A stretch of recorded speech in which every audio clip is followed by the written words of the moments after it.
indulge his fancy. They'll be glad of the jobs. They're hanging on by their teeth here, the older ones.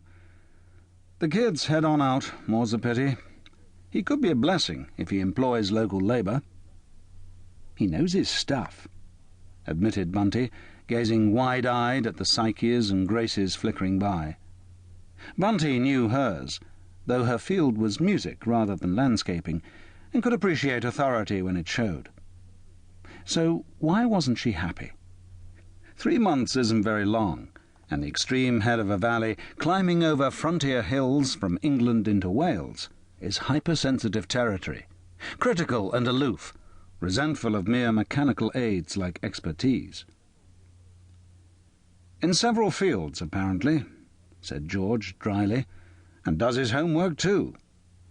For one of the newcomer's interests was also music, and he had arrived already primed with the knowledge that Bernarda Elliot, once a promising mezzo-soprano with a bright future before her, was one and the same with Bunty Fells, long since dwindled into a wife, and to the newly promoted head of the Midshire CID of all people.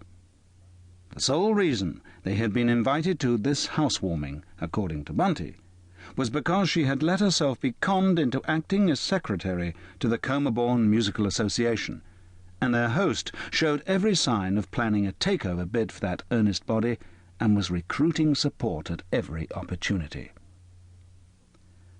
"I know I got myself into this," admitted Bunty frankly, "but you could easily have got out of it if you wanted to.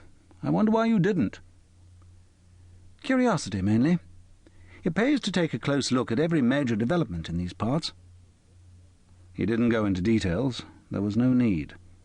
The remorseless waves of urbanization had rippled outwards from the lowlands into the ramparts of Middlehope, and reached as far as Mottersham, which was the halfway mark.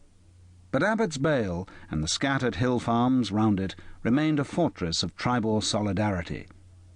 Lucky Valley, still viable for a limited population, owing to sheep farming and small personal craft industries, beautiful enough and just near enough to more populated centres to attract those commuters most grimly determined on peace and rural society, while remote enough to discourage the merely rich and pretentious.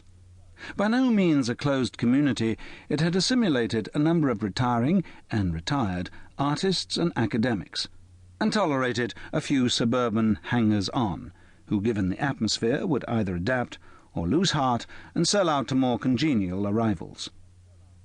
Middlehope was expert in providing the atmosphere, though it condemned no one on sight. At any given moment there might be 3 or 4 newcomers on probation, of whom 1 or 2 would survive to become initiates. Not always the most obviously inoffensive candidates either. "Is he really good?" asked George curiously. "Musically? Yes, very. I don't think he'd waste time on anything at which he couldn't excel.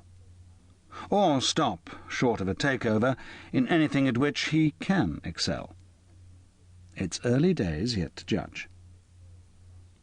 They were just turning a curve in the drive, so screened with bushes that the view beyond should spring upon them with instant effect, and there, foursquare and arrogant and large in the afterglow, was the house itself, once the old rectory, now Abbott's Bale House, a great sweep of russet gravel before it, already stippled with the sharp colours of cars, and backed by a rise of 2 terraces, sporting new terracotta vases along their balustrades. "It has got a lord of the manor look about it, hasn't it?" said Bunty dubiously. "He must have unloaded quite a lot of money to get all this done in the time. He's rather committed himself, hasn't he, with a stake like that ploughed into the property?" "Investment. He expects a set-up like this to sell antiques for him more effectively than any town shop, and it probably will." They were approaching the open space under the terraces, where the old, blocked-up portal glared darkly from the centre of the heavily pillared undercroft. "You remember what this place used to be 5 years or so ago?" asked George, as he slid the Volkswagen neatly into line beside Willie Swain's ancient Land Rover. "A special school for delinquents, with abnormally high IQs. One of those gallant experiments we used to float on waves of